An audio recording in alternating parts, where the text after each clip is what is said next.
as academic historians, I want to engage with and think about.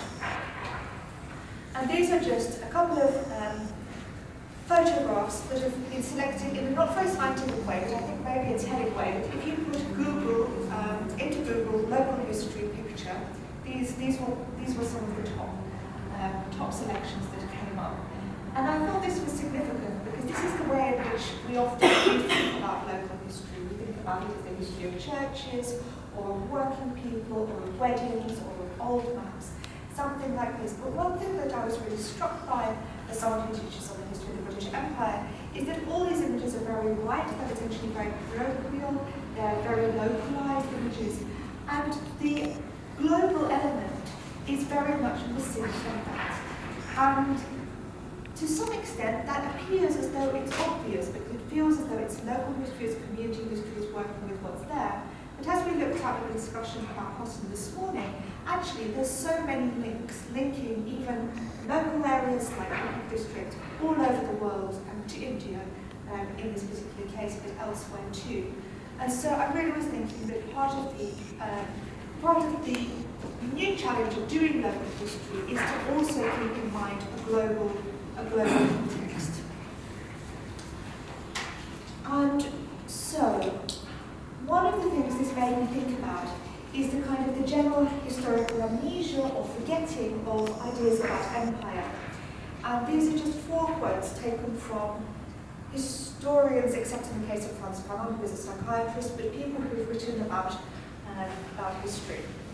And so Seeley, kind of right back in 1883, he's an imperialist thinker, and he was writing then, the history of England is not in England, but in America and Asia.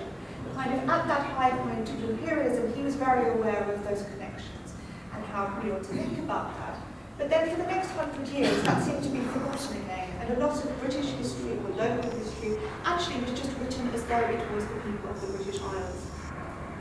This started to change, maybe with Franz Fanon, writing in the context of decolonisation in Algeria. He writes, Europe is literally the creation of the Third World.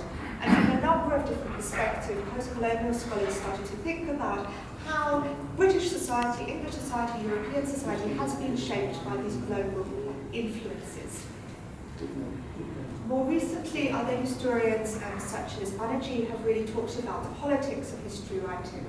So Banerjee writes, the writing of history is not a transparent affair. And what she means by that is that people always have agendas, and that there's always political agendas. And in any story of history that we tell, there's another story that we don't tell. And one of the stories that we've classically not told is that story of empire, or the story of connections. And historians like Catherine Hall and Sonia Rose, in the last presentation I've got, have written that British historians have seriously neglected the place of empire on that history of Britain. And Hall and Rose are talking about academic history. But I think that we're in danger of having the same problem in local history if we approach it uncritically. We also need to keep this global arena open. And one of the things that's really shaped the way in which I thought about this is the work of Catherine Hall, who's just written a biography, maybe some of you have read it, maybe not, of Thomas Babington Macaulay. And Thomas Babington Macaulay, she argues, and I think very convincingly argues, is a very early reference point for this kind of forgetting, so this kind of writing out of the history of empire. So Thomas Babington Macaulay was the son of an abolitionist. He was an abolition of the slave trade, I mean. He was a politician. He worked for the East India Company. He worked in India, lived full time in India, and is associated with two things to do with India. One is to do with English language, so he was very promoting of the use of English language in schools, and one is a large contempt of Indian culture. So he was a cultural racist in this sense. Quite a problematic man. But he had all these imperial experiences. So he had lived in India. His father had lived in Sierra Leone and in Jamaica. His wider extended family had connections all over the empire. And And one of the things that's particularly interesting, given that personal history of Thomas Babington Macaulay, is that his monumental books, The History of England, which are the first history books of England that are properly written and still in print today, as seen in his Oxford version, is that he is absolutely silent about empire. He lives it, he knows it, and he writes it out. And what instead he creates is this phrase that we still have, our island story. So the idea that Britain is an island, that it's isolated, that it's an enclosed space, and that kind of writing, that very image, automatically cuts out these global connections. And so in some way, this kind of historical amnesia or forgetting is a political, is a consequence of a certain kind of political thinking. But also, and I was really thinking this when I was listening to Sasha's excellent presentation this morning, that the forgetting of the global is also to do with pragmatics and resources. So Sasha really found that a huge amount of resources in the mills have been burnt, have been destroyed. And of course, we can read this politically too, that maybe it's that people are not interested in keeping those references overseas, and so they've not been privileged in archiving. Archives are very political institutions themselves, how we order things, how we decide what is important, what is not important.